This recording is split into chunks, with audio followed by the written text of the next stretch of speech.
కాకినాడలో ముఖ్యమైన రోడ్లు 3. Main road, temple street, cinema road. నాకు చాలా ఇష్టమైన రోడ్ ఏదైనా ఉందంటే అది సినిమా రోడ్. జగన్నాథపురం బ్రిడ్జ్ దగ్గర చంద్రికతో మొదలుపెట్టి సినిమా రోడ్లోకి వస్తే Swapna Lakshmi Palace, Satyagowri Majestic Mayuri, Padmanabha Crown Vijay, Devi Sridevi Kalpana, Venkateswara Chanakya Chandragupta.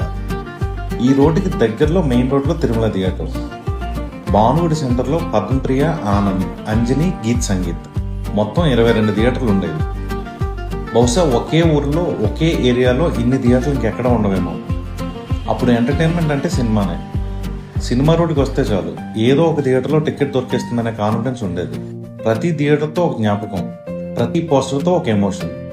కల్పన సెంటర్ దగ్గర municipal park hero fans association వాళ్ళకి ఒక అడ్డా. వాళ్ళు హీరోల గురించి, కలెక్షన్స్ గురించి, రికార్డుల గురించి మాట్లాడుకుంటుంటే మేము సైలెంట్గా వాళ్ళ పక్కన నిలబడి ఏం మాట్లాడుకుంటున్నారో వినడానికి ట్రై చేసేవాళ్ళం. అప్పట్లో అదో సరదా. సత్యగౌరి థియేటర్కి కేవలం ఉప్మా పూరి తినడానికి వెళ్ళేవాళ్ళం. అలాగే వెంకటేశ్వర థియేటర్లో ఆనియన్ పకోడీ. కొన్ని థియేటర్లు సినిమాల వల్ల గుర్తుండిపోతే కొన్ని అక్కడ టిఫిన్స్ వల్ల గుర్తుండిపోయాయి. సినిమా రిలీజ్కి 4 రోజుల ముందే హడావుడి మొదలైపోయేది. ఫ్యాన్స్ థియేటర్ దగ్గరికి రావడం, డెకరేషన్స్ చేయటం, కట్అవుట్స్ పెట్టడం, పెద్ద పెద్ద దండలు వేయటం మామూలుగా ఉండేది కాదు, ఓ పండగలా ఉండేది. సినిమా ప్రింట్ రాగానే మెయిన్ రోడ్లో శ్రీ కాంప్లెక్స్ ఎదురుగా వినాయకుడి గుడి దగ్గర ముందు పూజ చేసేవారు. ఆ తర్వాతే ఆ ప్రింట్ థియేటర్ దగ్గరికి వెళ్ళేది. టిక్కెట్ల కోసం థియేటర్ బయట క్రౌడ్లో వెయిట్ చేస్తున్నప్పుడు లోపల నుంచి తెలిసిన వాళ్ళు చూసి లోపలికి రాని పిలిస్తే చాలు, ఆ ఫీలింగ్ అసలు మామూలుగా ఉండేది కాదు. ఏదో సాధించినట్లు అనిపించేది. మిగతా వాళ్ళు నాకు కూడా ఒక టికెట్ తీసుకొని అడిగితే మనమే హీరో అన్న ఫీలింగ్ వచ్చేది. మెల్లగా కాలం మారింది.